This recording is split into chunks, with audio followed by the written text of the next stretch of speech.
Preparados para mais uma aula de ciências? Espero que sim.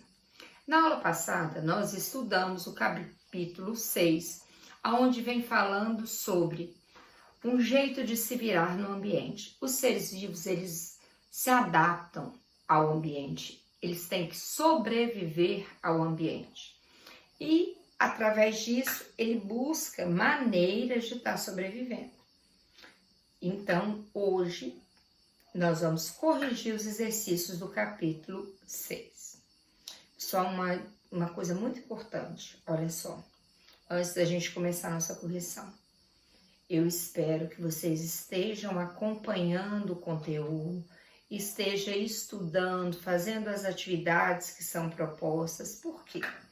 Porque é como se nós estivéssemos em sala de aula. Esse conteúdo, você vai precisar disso mais na frente. Então, você tem que estudar, mesmo que nós estamos separados fisicamente, cada um na sua casa. É importante estar estudando em casa. É importante fazer as atividades. Tá sendo um pouco mais difícil, é uma nova adaptação. Eu odeio câmeras, odeio vídeo. Eu tô aqui pagando minha língua, tô aqui fazendo vídeo. Nós professores estamos nos reinventando para poder tentar passar da melhor forma possível para vocês, tá bom? Então, nós fazemos nossa parte daqui e vocês fazem a parte de vocês aí, que é correndo atrás, participando, fazendo as atividades e enviando para a gente. Então, vamos lá, amados. Questão número 1 da página 75.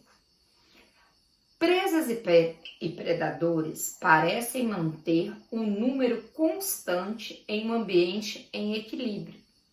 Quais os fatores que tornam isso possível?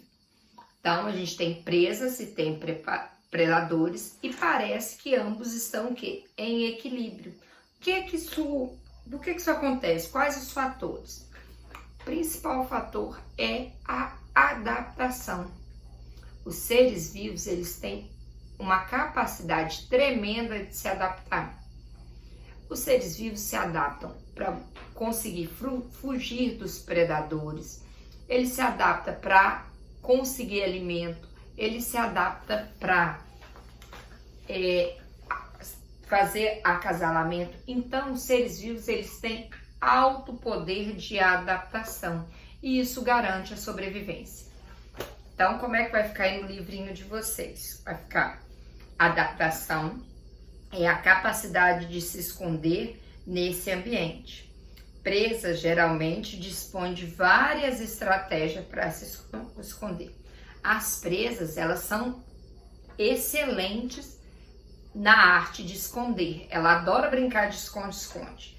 Então, ela faz de tudo para fugir do predador. Isso por quê? Porque ela quer sobreviver, né? Nós não estamos escondendo aí do coronavírus de todos os jeitos, porque nós queremos sobreviver. 2. O que são relações harmônicas? Cite 2 exemplos. Relações harmônicas são aquelas relações ecológicas em que ninguém é prejudicado. Eu tenho 2 seres vivos ou mais. Esses seres vivos vão viver numa boa. Pode acontecer dos 2 serem beneficiados ou apenas um ser beneficiado. Mas o mais importante disso, ninguém é prejudicado. Ninguém, tá? Exemplo, a gente tem lá o bocão do jacaré. E a gente tem um pássaro palito. Lembra que no slide eu passei isso para vocês? O jacaré fica lá depois de comer, fica lá com o bocão aberto, vai te pegar. E o pássaro palito vai lá dentro da boquinha do jacaré e vai tirando o resto de comida dali de dentro. Nessa relação, os 2 são beneficiados. O jacaré, porque tem a sua escovação, vamos colocar assim, tem a higiene da sua boca, feita pelo pássaro palito, que tira toda a sujeira. E o pássaro palito é beneficiado porque ele consegue alimento. Então, na verdade, os 2 são beneficiados. Outro exemplo, é o caranguejo, o ermitão e o paguro, tá? A gente tem também o peixe piloto e o tubarão é outro exemplo. Aí os exemplos ficam a critério de vocês. Vamos lá. 3, página 76. PUC São Paulo. Analise a tabela abaixo. 1. Seres que se agrupam de modo cooperativo. As abelhas. 2. Seres da mesma espécie que formam uma unidade anátoma fisiológica, que são seres unidos formando um único corpo. Exemplo, corais. 3. Troca mútua de favores, sem interdependências. Caranguejo, ermitão e anêmona do mar. Então, vamos lá. Quais são essas relações? A gente vai ter que ver a sequência corretinha. Vamos lá. Os seres que se agrupam de modo cooperativo, no caso as abelhas, vivem em quê? Em sociedade. Eles não estão unidos pelo corpo, mas vivem ali, cada um tem sua função. Então, é sociedade. 2. Seres da mesma espécie que formam a relação onde eles estão interligados, estão colados. Exemplo são os corais. Isso aí é o quê? Colônia, tem coral. Eles vivem agrupados, tá? 3. Troca mútua de favores sem interdependência. Caranguejo, ermitão e anêmona do mar. Aí é o quê? É a cooperação. Então, a resposta certa é a letra C. C de comida de chocolate. Adoro! Vamos lá. 4. Qual o tipo de relação existente entre o homem e o boi? Justifique. Qual é? Você que gosta de uma carnite aí. Qual é a relação que nós temos com o boi? O boi é o quê? É a nossa presa. E nós somos o quê? Os predadores. Então, a relação é de predatismo, tá? O homem é o predador e o boi é o quê? É a presa. Por que a gente faz isso? Para fazer do boi o nosso alimento, tá bom? 5. Considere as relações ecológicas e os pares de organismos enumerados abaixo. Então, aí tem parasitismo, mutualismo, comensalismo e predatismo. Então, vamos lá. A sequência correta ficou 1C, 2B, 3A, 4D. Então, a associação correta é a segunda aí, ó. Mitinhoso. Aqui, ó. A segunda.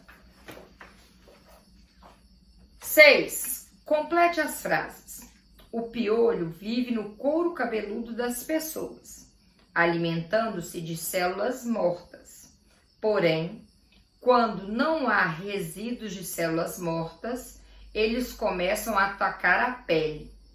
Nesse caso, o piolho passa de comensal. Por quê?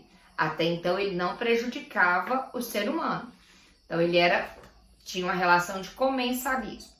Quando ele começa a atacar, ele se torna o quê? Um ectoparasita. Ele se torna um parasita.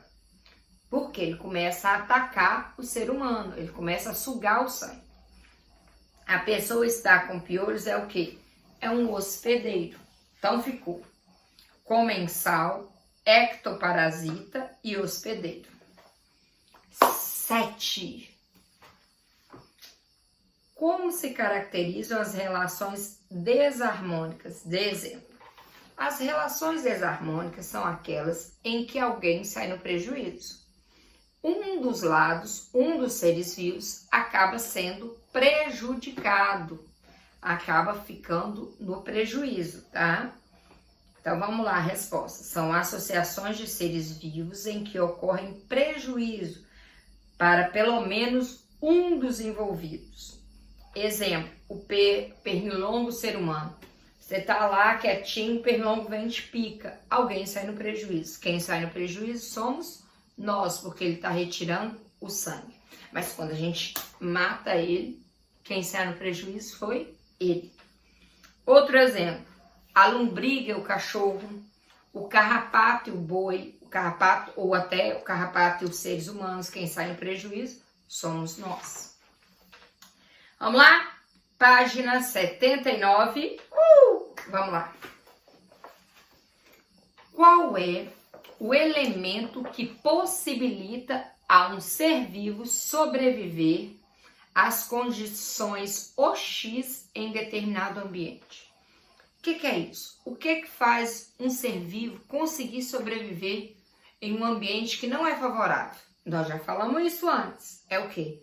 É a capacidade que ele tem de se adaptar. É o quê? É o processo de adaptação.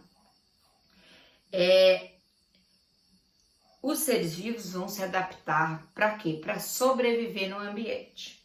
2 aí. Quais as principais contribuições de Lamarck e de Darwin para a ciência? Que diferença suas teorias apresentavam? Primeiro, as ideias de adaptação e transmissão de características aos descendentes. Isso aí era Lamarck que tinha, ele achava que os seres vivos se adaptavam e as características eram passadas para geração. Por exemplo, o pescocítio da girafa. A girafa esticou o pescoço para comer as folhas. E ela ficou tão adaptada com aquilo que ela conseguia pegar as folhas mais altas que foi passando de geração para geração. Essa era a teoria de quem? De Lamarck. Darwin introduziu o conceito de seleção natural. O que é isso? Quer dizer que o melhor, o mais apto, o mais forte é que sobrevive, tá? Lamarck considerava que o esforço, ou seja, o uso e o desuso que levava à adaptação. Quanto mais eu uso, mais eu me adapto e mais eu sobrevivo, tá? Vamos lá. 3. No contexto ambiental, o que significa a expressão do uso e desuso? De exemplo, quando um órgão é muito usado, é estimulado, o que acontece? Ele vai se desenvolver mais. Se eu uso pouco, ele o quê? Ele vai atrofiar. Então, lei do uso e desuso. Quanto mais eu uso, mais adaptado ele vai ser. Quanto menos eu uso, ele vai o quê? Vai atrofiar. Tá? A 4. Para responder, considere as expressões abaixo. 1. Uso e desuso dos órgãos. 2. Seleção natural. 3. Transmissão hereditária de caracteres adquiridos. Em sua teoria, Lamarck apoiou-se nos itens 1 e 3. Já Darwin apoiou em qual? No 2, que era a questão da seleção natural. Pessoal, olha só.